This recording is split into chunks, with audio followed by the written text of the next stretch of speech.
Imagine packing your whole life into a wooden wagon. No roads, no GPS, just a hope and maybe a prayer that you'd survive 2,000 brutal miles across the American wilderness. This wasn't a trip.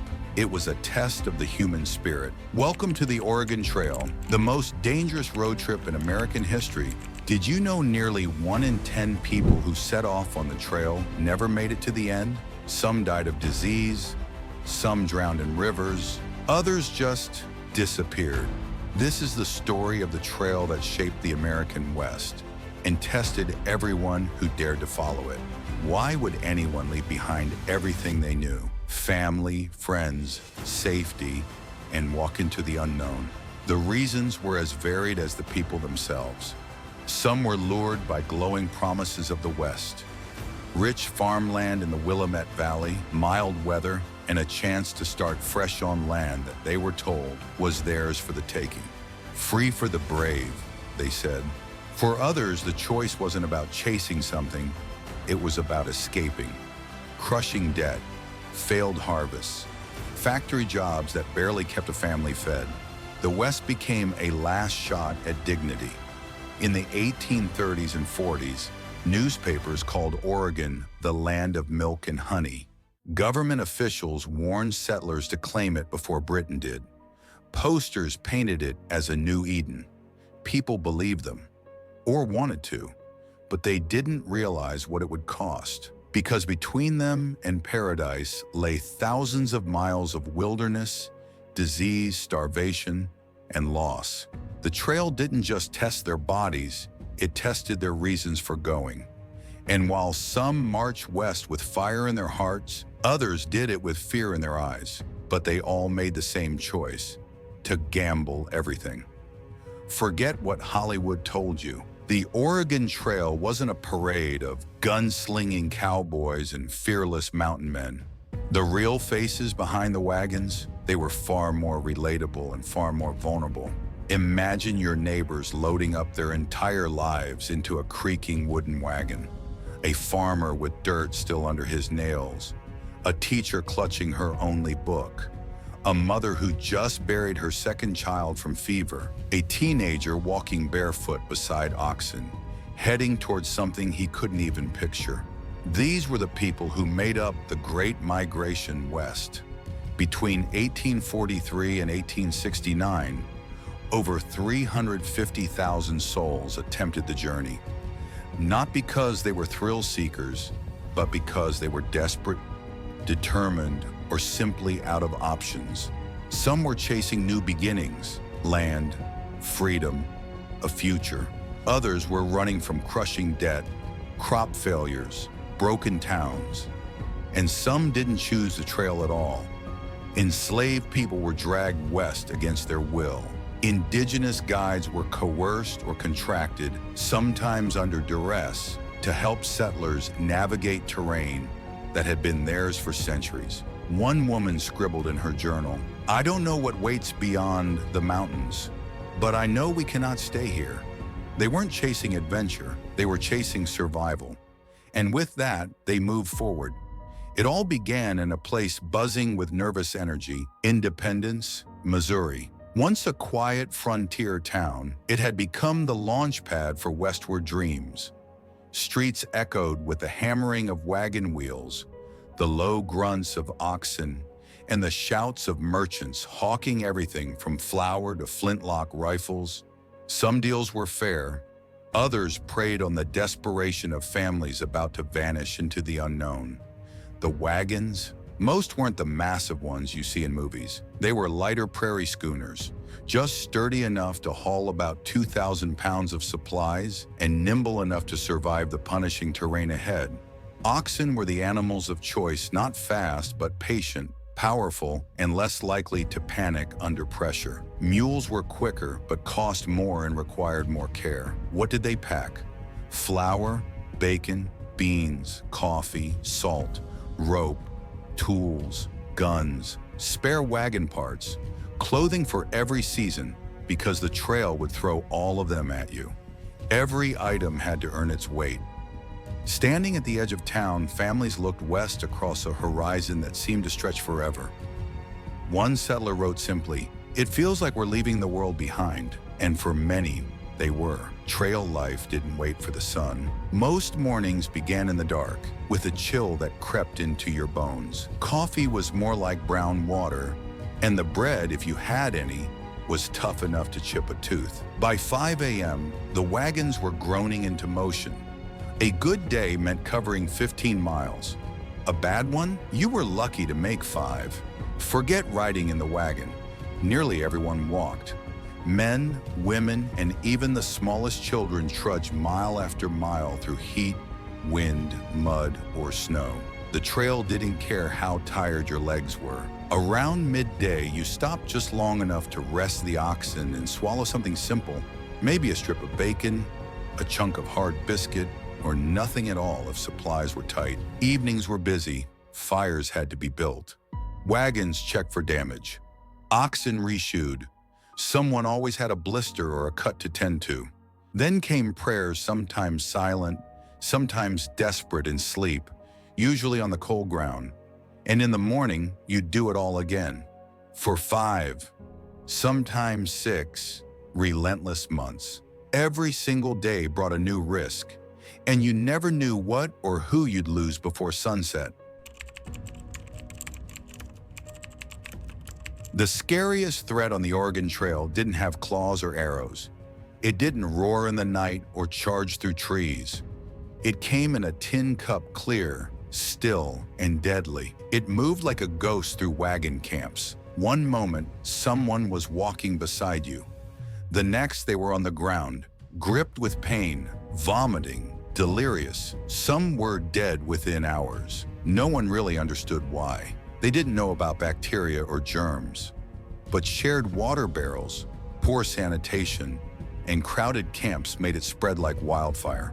Entire families could be struck down in a matter of days. A woman once wrote, "We buried Mary, age 12, Mr. Jenkins, and a stranger whose name we never learned." There was no time to mourn, no time for funerals, just a quick grave off the trail, sometimes marked, sometimes not. And then the wagons rolled on. They had to. It was one of the cruelest realities of the trail. Grief couldn't stop the march westward, even when the dead were still warm in the ground. Wagons weren't just transportation. They were rolling hazards. Made of hardwood, loaded with supplies, and weighing over a ton, they could crush a person in an instant, and sometimes they did. A child stumbling near a wheel, a misstep on uneven ground. There were no doctors out here, no emergency wagons. If you went under, that was it. But the rivers, they were worse. Crossing a river was like flipping a coin. Some settlers tried to caulk their wagons with tar and float them. Others drove straight in, trusting their oxen. It was chaos. Oxen panicked in deep water. Wagons tipped, snapped, or got pulled under by the current. Barrels of flour vanished. Rifles, clothing, keepsakes gone. Sometimes it was worse than supplies. One woman wrote, "The Snake River took our cornmeal and my sister. Both vanished before I could scream." That was the brutal truth of the trail. Every decision carried risk. Every crossing was a test of luck and nerve. And when the worst happened, there was no turning back. You buried what you could and moved west, because the journey never stopped, not for grief, not for fear, not for death. Turning back wasn't an option. Standing still meant dying. The only path was forward, no matter how steep, how cold, or how much it cost. After weeks of walking, Fort Laramie was a welcome sight.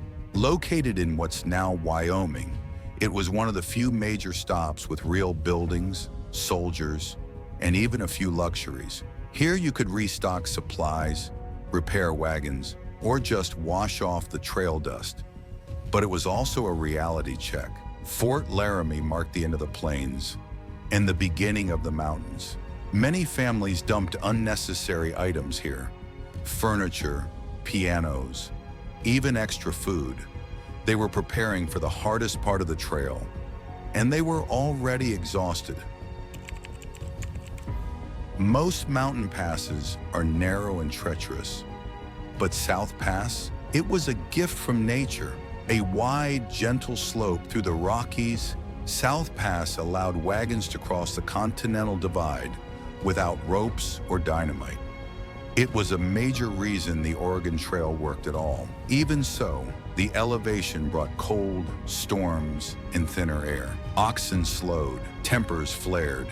Pioneers stood on that ridge and looked westward toward miles of more uncertainty. For some, it was the most hopeful part of the trail. For others, the realization hit: we're only halfway. The Snake River was wide, cold, and furious. There were no bridges, no ferries unless you paid dearly, if one even existed. Many pioneers had to forge it themselves. They floated wagons on empty barrels or caulked the seams with tar and animal fat. Sometimes it worked, often it didn't. One man wrote, "We lost 2 oxen and 3 barrels of flour. My son cries at night. The river didn't care how far you'd come. It swallowed the unprepared. Survive it, and you'd face your next enemy. Mountains. You're battered. Half your supplies are gone. And now you see them. The Blue Mountains. Sharp, forested, slick with rain. Many travelers thought the worst was behind them until this. To get down, wagons were sometimes lowered with ropes wrapped around trees. Others were dismantled and slid downhill piece by piece. One diary reads, "This mountain tests men's souls and breaks their wagons." It was the last great trial. Once through it, you were nearly at the Dells. Nearly. But nearly doesn't mean safely. For pioneers nearing the end of their journey, the Dalles felt like a cruel joke. After months of walking, climbing, and surviving, they were met with sheer walls of black basalt towering above the Columbia River. The cliffs were beautiful, but impassable. Wagons couldn't go forward. There were no roads, just rushing water and steep rock. Some tried to float their wagons on makeshift rafts. Many failed. Rapids flipped entire families into the current. Supplies were lost. Lives were lost. The dream nearly died within sight of Oregon. Then in 1846, Sam Barlow carved out a rough passage around Mount Hood, a toll road so steep and muddy it tested every ounce of strength they had left. But it worked. It was brutal, dangerous, and slow. One woman wrote, "I would pay 10 times over never to see that road again." And yet it brought them to the edge of Oregon City, where the dream of land, safety, and survival finally became real. After 2,000 grueling miles, the journey ended not with celebration, but with exhausted silence. The road had taken nearly everything, but it had delivered them west. If you wanted to eat, you had to bring everything with you. And even then, it might not be enough. There were no stores waiting along the route, no foraging baskets overflowing with wild berries. You brought what you could haul and hoped it would last the journey. That meant hundreds of pounds of staples: flour, salt pork, beans, dried apples, coffee, rice, cornmeal, and hardtack. A kind of rock-hard biscuit that could last forever, mostly because even mold didn't want it. The food was simple, repetitive, and brutally practical. Fresh fruit and vegetables? Forget it. Most spoiled within days of departure. Meat had to be salted or dried. Even bacon was packed in barrels of its own grease to keep it from rotting. Each family typically packed around 400 to 600 pounds of flour, 100 to 200 pounds of bacon, 50 pounds of beans, and smaller amounts of rice, coffee, sugar, and dried fruit. Every pound counted. Literally, your wagon could only carry so much without breaking an axle or bogging down in mud. So pioneers had to do math with their stomachs. How many biscuits per person per day? How much coffee per week? What happens when we run out 2 months early? And let's be honest, most of them did run out early. Those who packed too little went hungry. Those who packed too much had to abandon food along the trail to lighten their loads. It was common to see barrels of flour, sacks of beans, or even whole crates of salt pork dumped on the prairie just to survive the climb into the mountains.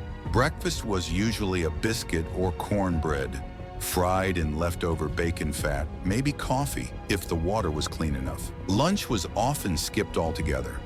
Dinner might be beans and pork boiled over a smoky campfire, maybe with rice or cornmeal mush if you were lucky. Dried fruit was sometimes rehydrated to make a crude pie or syrup. That was for dreams, not dinner. One pioneer wrote about frying bits of wagon axle grease with flour to stretch their rations. Others boiled rawhide from saddles into a kind of gluey soup. When starvation set in, pride didn't matter, only calories. Water was just as dangerous as the food, or lack of it. Clean water wasn't guaranteed. Springs were rare, rivers were risky. Most settlers filled barrels or buckets from creeks, puddles, or shallow wells. Without knowledge of bacteria, they drank it straight, often leading to dysentery, cholera, and other deadly illnesses. One boy famously wrote, "Ma boiled coffee with creek water. Tasted like soap and mud, but we drank." Boiling water helped. So did whiskey when it was available, which wasn't often. But illness from bad water was a constant threat, and there were no doctors on the trail. Every sip was a gamble. Despite all of it, bad water, spoiled meat, burnt bread, starvation, the pioneers kept going. They learned to chew slowly, to stretch flour with water, to fry scraps into meals. They saved bacon grease like gold and boiled coffee grounds twice. They didn't have choices, just the road ahead and the hunger behind. One woman wrote in her diary, "We feast on grit and hope. We drink from heaven and hell. We go west or we die trying." For them, food wasn't just fuel, it was faith. Every crumb mattered. Every bite was a step closer to survival. Survival on the trail wasn't just about toughness, it was about smart thinking. Pioneers carried grease to keep wagon wheels from seizing. They stuffed the cracks with rawhide or cloth, axes, spare spokes, needles. Everything had a use. Kids gathered buffalo chips for firewood because trees were rare on the plains. One widow even used her wagon canvas to fashion shoes for her children. Every family became its own off-grid survival team. They didn't just travel, they adapted. And it often meant the difference between life and death. As settlers pushed west, they weren't crossing empty land. They were moving through the heart of Native America. The Oregon Trail threaded its way across the homelands of dozens of tribes, the Shoshone in the mountain valleys, the Nez Perce along rivers and plateaus, the Lakota and Sioux guarding the vast plains. And while popular legends often reduce these encounters to conflict, the truth was far more complicated.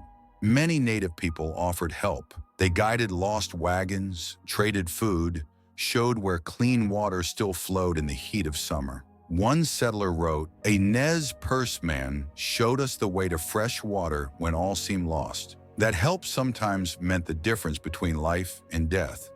But not all meetings ended in kindness. As more immigrants came, the game grew scarce and tension followed. Some tribes feared the newcomers would never leave, and they were right. A stray shot, a stolen horse, a misunderstood gesture could spark deadly clashes. Travelers lived in fear of attacks that rarely came, yet stories spread faster than truth. Still, the greatest dangers weren't always physical.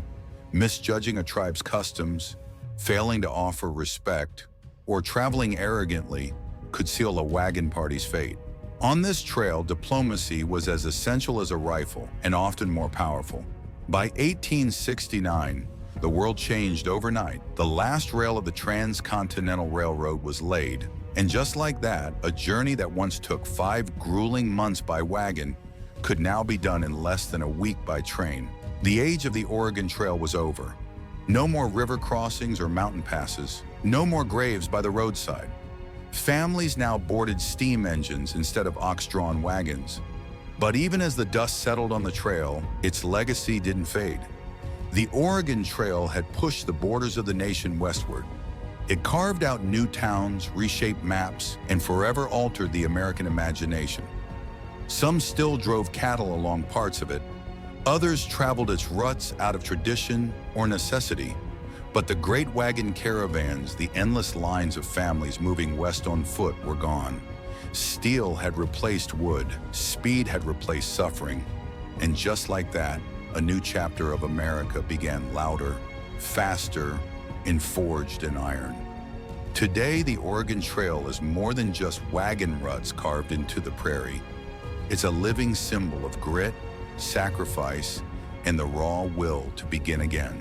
Sections of the original trail are now part of the Oregon National Historic Trail, and modern highways like Interstate 84 follow the same ghost path settlers once walked mile by mile, footstep by footstep.